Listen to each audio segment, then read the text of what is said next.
Strong boundaries are one of the best things ever for everything for you and your pets, but particularly for your pets. Strong boundaries can help you help your pets better in just about every way that I can imagine. Now, most humans that I meet when they bring their animals into me have little or no healthy, strong boundaries going on with their animals. And the biggest indicator of this is that if your dogs just come on waltzing into your space, jump all over you whenever they feel like it, and you can't say, "Whoa, stop, out," and have them go, "Okay, oh, good, cool, you asked me to stay out. I'll quite happily stay out. Thank you very much." If you can't do that, you don't have healthy boundaries with your dogs.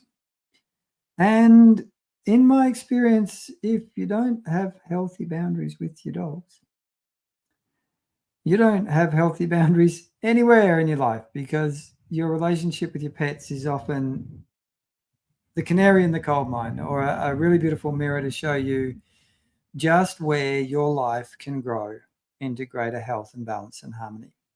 So, can you say, "Whoa, out," to your dogs when they're coming up to you and they go, "Yeah, yeah, sure. I'd be happy to respect your personal space." Totally cool. If you can't do that with that kind of instant, happy, "Yep, sure, human, I totally get the fact that you wouldn't like me to come into your close personal space right now," you got a problem if you can't do that. And I reckon probably 90% of the people who come to me with their dogs cannot do that and do not do that. And their dogs, when I first express a boundary with a lot of these dogs, they go, you mean human? I own the humans. I can do whatever I like with them. I can come and jump all over them whenever I want." What are you doing, vet person, telling me I have to be out of your space? How disgraceful. Seriously, I get some really dirty looks from dogs when I first express healthy, strong boundaries with them. But strong boundaries are not just about personal space. They're about what is acceptable and not acceptable in your dog's behavior, so that they can become an absolute joy to live with rather than perhaps a trial. Now, my whippet, Jem, is about a year old, and we have been having ongoing discussions about healthy, strong boundaries with Jem ever since she arrived at 8 weeks of age. And just on the weekend, and last week, we had a couple of extended conversations. One was, "Well, we're going to go for a long walk and you're going to be on the lead for the whole walk." "Oh, I want to run over here. I want to run over there." Grumpy, grumpy, grumpy whippet. And, when we came home, she had quite a few hours of processing the horror of not being able to do what she wanted. And on the weekend, Jem was just starting to get a bit pushy and jumping into Anthea's and my space without consideration and respect. And strong boundaries are all about respect. And it's really important for your animal's sense of safety that you express strong boundaries, because one of the things about strong boundaries is the strongest leader, the most benevolent leader in the room, always has the healthiest boundaries. It's one of the things that is a natural consequence of leadership, or leadership is a natural consequence of healthy boundaries. And if you're ever in a room with someone who's just got natural presence and leadership, no way you're going to rush into their personal space. You would ask with respectful body language if you can come into their space. And if you see a pack of dogs, you'll see the same thing, that whoever is the natural leader of the dogs in a group, and there's always a natural leader that's got more presence and more leadership qualities than other dogs, they have got the strongest, healthiest boundaries too. Now, this then flows on through to lots of other things.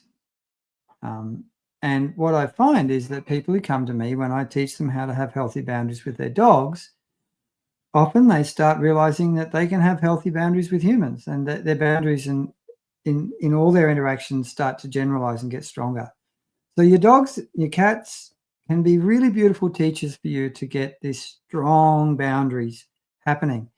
It's not super easy to do. It's simple, but not easy. And it takes practice, and it takes determination, and it takes clear intention and understanding of what you want to do with your boundaries.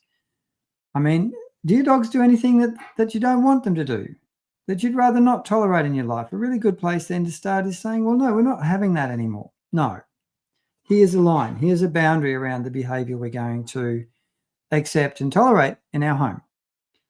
And the other thing about strong boundaries, they don't have to be harsh. They can be kind but firm.